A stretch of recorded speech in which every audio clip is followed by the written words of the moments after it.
यवतमाळ जिल्हा वार्षिक योजना सन 2026-27 साठी 692 कोटी 74 लाख रुपयांचा प्रारूप आराखड्यास आज जिल्हा नियोजन समितीच्या बैठकीत मंजुरी देण्यात आली।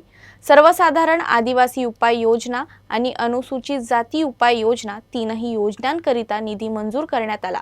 याबाबत पालकमंत्री संजय राठोड यांनी माहिती दिली।